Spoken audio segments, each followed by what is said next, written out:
हमारे अभिभावक, हमारे नेता परम श्रद्धेय श्री रामविलास पासवान जी की चौथी पुण्यतिथि थी। हम लोगों ने उसको उनके पैतृक गांव शहरबन्नी में मनाया, उनको याद किया। बहुत भावुक पल था, बहुत भावुक क्षण था, लेकिन उनके आदर्शों को हमने याद किया और उनका जो एक उद्देश्य था कि हम लोग हमेशा दलितों, शोषितों और वंचितों की आवाज बने रहेंगे, इसका हम लोगों ने प्रण दोबारा दोहराया। शाम में हमें पता चला कि आदरणीय केंद्रीय मंत्री श्री जीतनराम मांझी जी ने एक बयान दिया है कि रामविलास पासवान जी की कमी को अगर कोई पूरा कर सकता है तो वो पशुपति कुमार पारस जी है। हमारे लिए, हमारी पार्टी के लिए ये एक अस्वीकारनीय है कि रामविलास पासवान जी की उद्देश्यों को, उनकी मूल्यों को अगर कोई आगे ले जा सकता है तो हमारे राष्ट्रीय अध्यक्ष श्री चिराग पासवान जी ही ले जा सकते हैं और कोई नहीं ले जा सकता। आप रामविलास पासवान जी के 5 दशकों के राजनीतिक अनुभव को देखें, समाज से जुड़ने की उनकी कला को देखें, आप वंचितों और शोषितों की आवाज उठाने की उनकी क्षमता को देखें, पार्टी और परिवार को एकजुट रखने की उनकी क्षमता को देखें, पार्टी के विस्तार को लेकर के जैसे बिहार के बाहर झारखंड, उत्तर प्रदेश और अन्य जगहों पे उन्होंने जिस तरह से पार्टी का विस्तार किया है उसको देखें। आप उसके बाद देखें कि 5 प्रधानमंत्रियों के साथ उनका प्रशासनिक अनुभव है। ऐसे में माननीय केंद्रीय मंत्री श्री जीतनराम मांझी जी का ये कहना कि उनकी कमी सिर्फ पशुपति कुमार पारस जी ले जा सकते हैं, ये हमारे लिए स्वीकार्य नहीं है और उनमें ऐसा कोई गुण नहीं है जो इस बात को हम लोग तवज्जो दें। हमारा मानना है, हमारी पार्टी के वर्कर्स का मानना है, हमारे पदाधिकारियों का मानना है कि रामविलास पासवान जी की जो राजनीतिक विरासत है, जो उनकी कमी है, जो देश में दलित नेता की जो कमी है,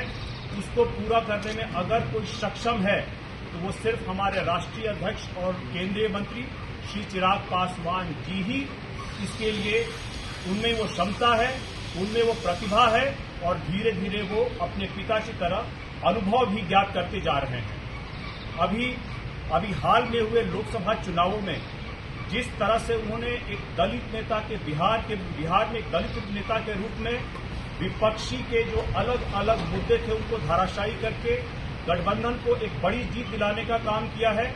जिस तरह से वो पार्टी का आगे विस्तार कर रहे हैं, आप वहीं पे देख लीजिए कि पशुपति कुमार जी की पार्टी का संगठन और उनका अनुभव कैसा रहा है। इसलिए हम और हमारी पार्टी का ये मानना है कि उनकी विरासत को जो आगे ले जाना है और उसके लिए प्रधानमंत्री जी ने भी उनको इस बार मौका दिया है केंद्रीय मंत्रिमंडल में। हम लोगों का मानना है कि उनकी विरासत की, उनकी कमी को और उनकी विरासत को अगर आगे ले जाने के लिए कोई भी एक व्यक्ति है तो वो सिर्फ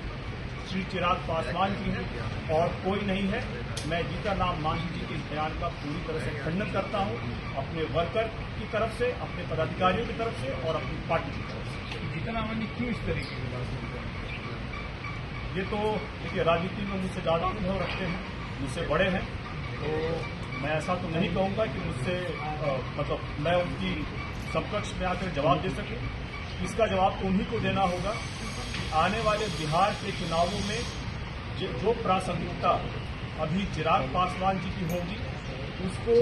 जानने के बावजूद भी अगर वो इस तरह का बयान दे रहे हैं तो उसका जवाब भी वही देंगे कि ऐसे बयान वो क्यों दे रहे हैं। आपने कहा कि आपसे ज्यादा अनुभव रखते हैं, तो अपने अनुभव के आधार पर ही बोल रहे हैं, हमें इसके वापस भी आपको बता रहे हैं। देखिए, उनका अनुभव लंबा रहा है, लेकिन हाल के दिनों में आप पिछले 3 सालों में और अभी चुनावों में जिस तरह की क्षमता, जिस तरह का प्रतिभा और दलित समाज की आवाज को बनने को लेकर के पूरे बिहार के लोगों की आवाज को सशक्तिकरण से उठाने का काम जिस तरह से चिराग पासवान जी ने किया है, केंद्र में मंत्री रहते हुए भी ऐसी कोई भी पहल श्री जीतनराम मांझी जी के द्वारा नहीं की गई। चाहे वो आरक्षण में वर्गीकरण का सवाल हो, चाहे लैटरल एंट्री का सवाल हो